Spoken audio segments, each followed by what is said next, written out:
or just in America, how we should be doing more like how Charlamagne just did, what we just seen, holding people accountable for spreading bad information because the internet has said. Volume 2. Yeah. This is our show.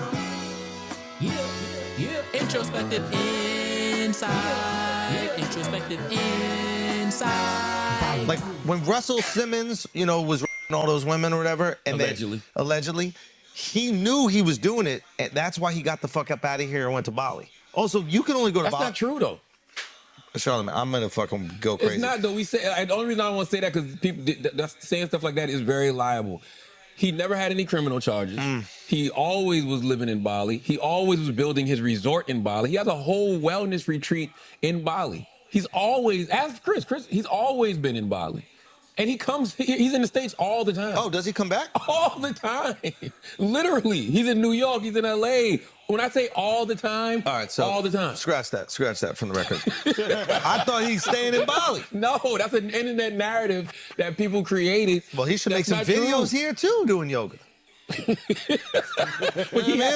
he actually has a wellness retreat. No, I believe it. You see Usher go there. You saw Taraji there. They all get flack when they go there. I believe it. Because it's Russell's place and nobody can't stand next to Russell. Got it. But okay, he's not hiding out. So this makes it all right. This is different. So okay, that's completely different. Whew, that's exactly what I'm talking about.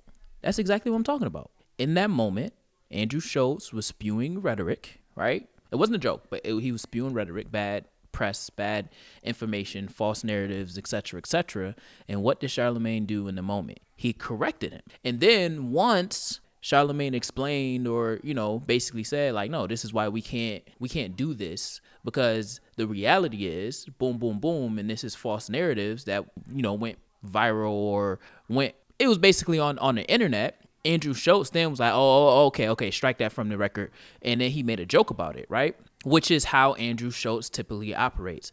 But again, going back to all of the videos that I was saying, it's not up for us to be mad at Andrew Schultz because Andrew Schultz is going to always be Andrew Schultz. What is up to us to do is make sure that we are curating spaces that holds Andrew Schultz accountable for spewing rhetoric. In that moment, on the Brilliant Idiots podcast, which is what I typically see when Charlamagne and Andrew Schultz is sharing space and joking around and having commentary or what have you, Charlamagne has this ability to pull Andrew Schultz in from not going down that line to where he's spewing rhetoric or making jokes of or doing things that is detrimental to the character or to the advancement, if you will. I want to use advancement of the community, of the black community. Charlamagne is really good at making sure that he's drawing those lines, threading those needles, but also he's a journalist, right? He's a reporter, he's a radio personality, whatever. So he understands that all information is not good information.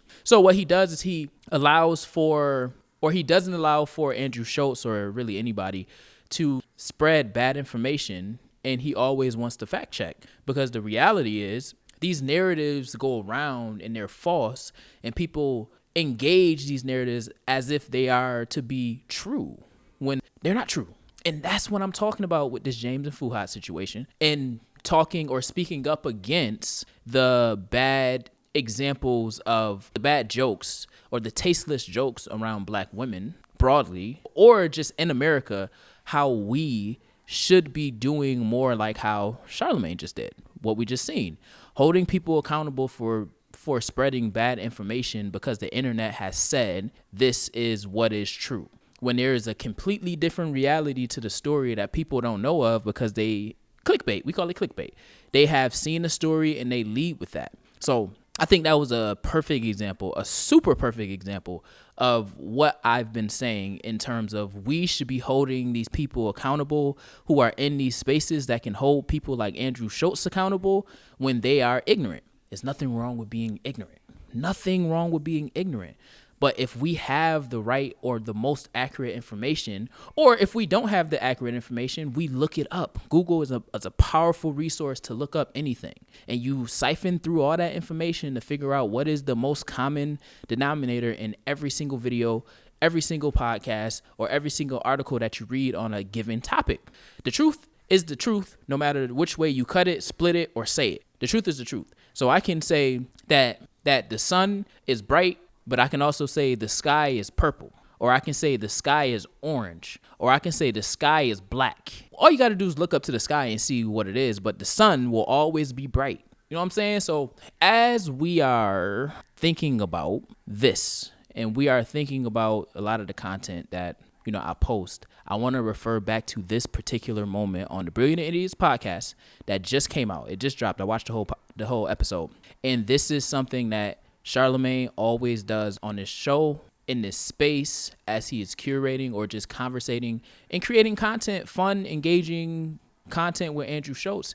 He makes sure that Andrew Schultz is held accountable for the things that he says. And obviously, again, they joke. They joke on Taylor, but it's still tasteful. Charlamagne doesn't allow for Andrew Schultz to say things that may be detrimental to the brand, doesn't allow Andrew Schultz to say things that might be detrimental to the community or anybody else, because they understand, and well, Charlamagne in particular understands that what they say can be used against them at certain points, so they can go viral, or they make disclaimers when they say this. Like later on that clip, he was like, now this is a podcast, so we're just saying what we believe. He's putting those disclaimers out there, so when they say things that might not be favorable to the masses, you can go into the, you know, podcast or whatever, and there's a point where he says, disclaimer, we are not reporting this. This is a podcast, and we're just telling what we believe based off of the information that we received, that everybody else received as well. I think this is a podcast, and this is what we do on a podcast. This is allegedly. Yes. That's how you do it. And the reality is, Alex Media is in that same space, because Alex Media owns two podcast studios, one in New York, one in LA, and he engages with them too, but again, he's engaging within the preference guidelines and the boundaries of what was set for that show, which again, when he goes to Flagrant, he's in a different situation, and it's led by Andrew Schultz. So that's why you can see on Andrew Schultz podcast, Flagrant 2, they joke around what Andrew Schultz leads with.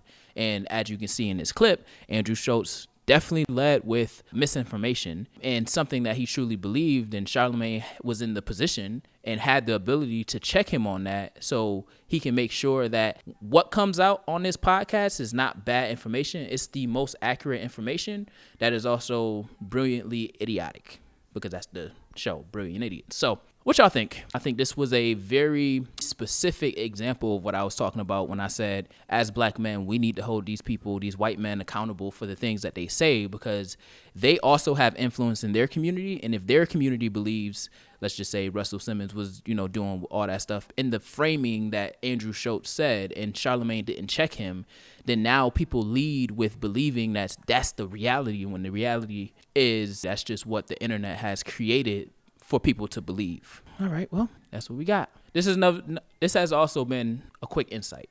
I'm trying to get back into podcasting and getting into just podcasting by myself, because typically I podcast with somebody else, with a co-host, but that's just a lot to manage. Quick insights will be coming out, and full episodes will be coming out based off of how content on these quick insights be going. So stay tuned. Y'all already know. Bring another set of ears for the next quick insight, because this is Introspective Insight, the Black Wall Street podcast, and we out. Like, comment, follow for more, and share this. See you soon. Yeah. Come back next week. Yeah. Introspective Insight. Introspective Insight.